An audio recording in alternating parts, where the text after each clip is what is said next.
Bismillahirrahmanirrahim. Dari Muhammad Rasulullah kepada Kisra pemimpin Persia. Kesejahteraan bagi siapapun yang mengikuti petunjuk, beriman kepada Allah dan utusannya, bersaksi bahwa tiada ilah selain Allah semata yang tidak sekutu baginya, dan bahwa Muhammad adalah hamba dan utusannya. Aku menyeru Tuhan dengan seruan Islam.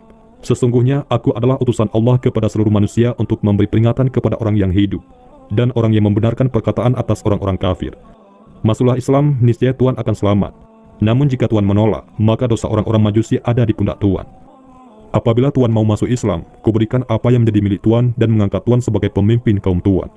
Demikian bunyi surat Rasulullah untuk Raja Persia. Dakwah Rasulullah SAW ke luar negeri dengan mengirimkan surat kepada raja-raja untuk mengenalkan Islam dan mengajak menganut agama Islam. Ini terjadi pada tahun ke-6 Hijriah setelah perjanjian Hudaybiyah. Kali ini kita akan bahas tentang raja yang zalim, yaitu Raja Kisra di Persia yang menyobek surat Rasulullah SAW. Jika surat Rasulullah SAW dibaca dan diterima dengan hormat oleh Raja Persia, maka tidak demikian halnya yang terjadi terhadap raja yang sombong ini. Dikisahkan Rasulullah SAW mengutus salah seorang sahabat, yaitu Abdullah bin Hudhafah untuk menyerahkan surat kepada Kisra. Maka berangkatlah Abdullah bin Hudhafah ke Persia untuk menyerahkan surat kepada Kisra. Setelah sampai di Persia, Kisra memanggil seluruh pembesar supaya hadir ke majelisnya. Tatkala Kisra melihat Abdullah menghadap, dia memberi isyarat kepada pengawal supaya menerima surat yang dibawa Abdullah. Tetapi Abdullah menolak memberikannya kepada pengawal. Abdullah pun menghampiri Kisra, kemudian menyerahkan surat dari Rasulullah itu. Selanjutnya Kaisar memanggil sekretaris berkebangsaan Arab yang berasal dari Hira. Kisra memerintahkan sekretaris itu untuk membuka surat tersebut di hadapan Baginda dan menyuruh membacakan isinya. Dari Muhammad Rasulullah kepada Kisra, Maharaja Kisra. Berbahagialah siapa yang mengikuti petunjuk. Baru sampai di situ sekretaris membaca surat, api kemarahan menyala di dada Kisra. Mukanya merah dan urat lehernya membengkak. Ia tersinggung berat karena Rasulullah menyebut nama dirinya sendiri terlebih dahulu sebelum menuliskan nama Kisra. Lalu Kisra merebut surat tersebut dari tangan sekretaris dan menyobeknya tanpa mengetahui isi surat selanjutnya.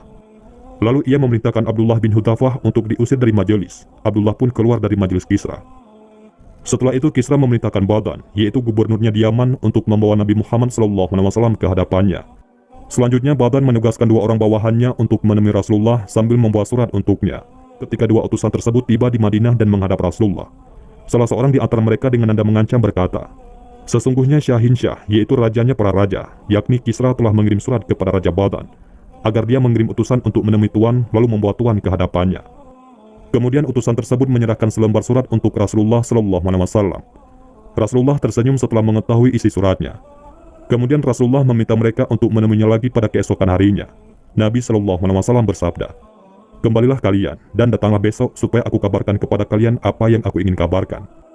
Pada saat yang sama, di Persia terjadi pemberontakan besar-besaran yang diprakarsai oleh putra Kisra sendiri, yaitu Siruyah atau yang memiliki nama Manarki Kobat, di barat dikenal dengan nama Kafat. Sebuah tanda kudeta telah dimulai.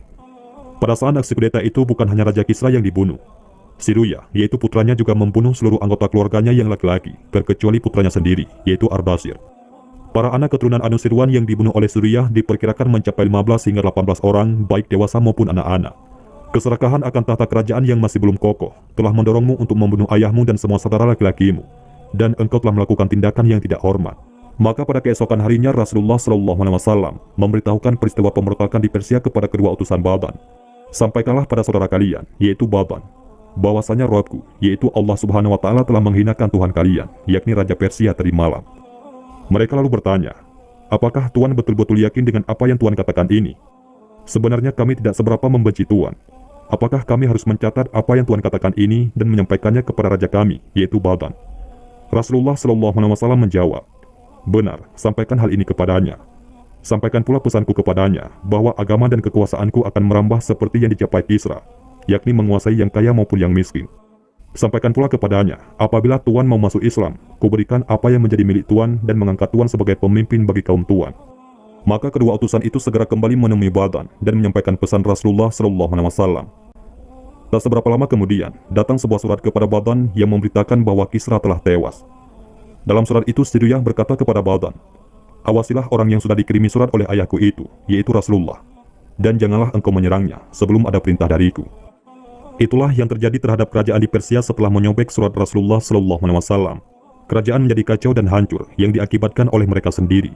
Dan itu semua tidak lepas dari kemurkaan Allah Subhanahu wa Ta'ala. Di dalam kisah ini, Nabi SAW telah mengetahui akan kebinasaan Raja Persia, Bisan berani menyobek surat beliau dan tidak menghormati beliau. Beliau SAW mengetahui hal ini karena Allah telah menetapkan untuk membinasakan orang yang membenci Rasulnya.